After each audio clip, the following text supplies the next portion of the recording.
Roy Hodgson. There, we've said it. Liverpool supporters don't have to be too long in the tooth to have a shudder sent through them at the mere mention of the name.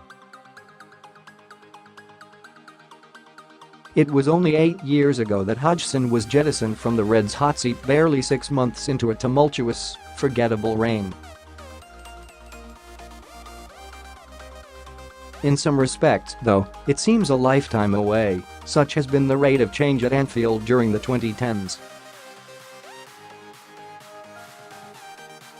Hodgson was in some ways a victim of circumstance, arriving in the summer of 2010 with the club careering towards the brink of administration during the dying embers of the Tom Hicks and George Gillett regime, and then caught up in the shift of power towards New England sports ventures, later to become Fenway Sports Group. Of course, there's a strong argument that without such a state of flux, Hodgson would never have been considered for the role in the first place.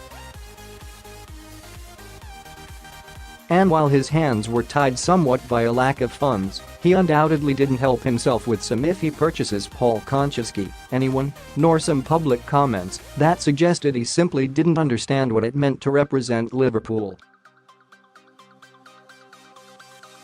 It must be said some Reds players of the time, such as Steven Gerrard, regard Hodgson with the utmost respect.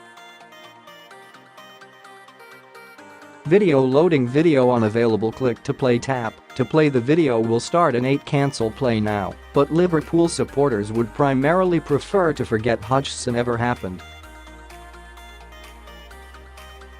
Now he's back in the Anfield dugout for the first time in almost 7 years when Liverpool entertain his Crystal Palace side on Saturday.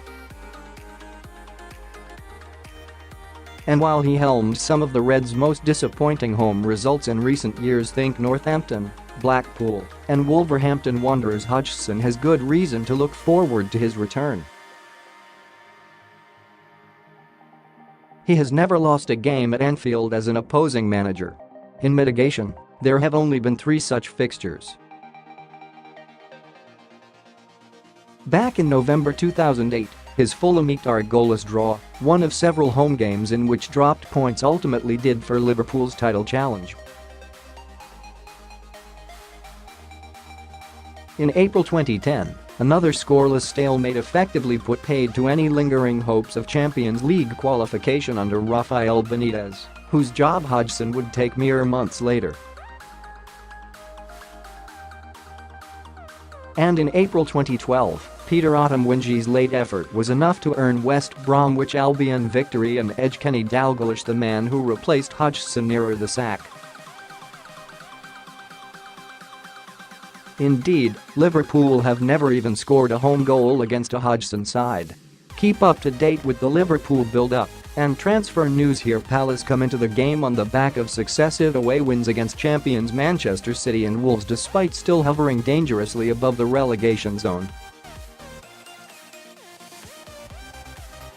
And if ever there was an opportune time for title-chasing Liverpool to end their Hodgson hoodoo, it's this weekend.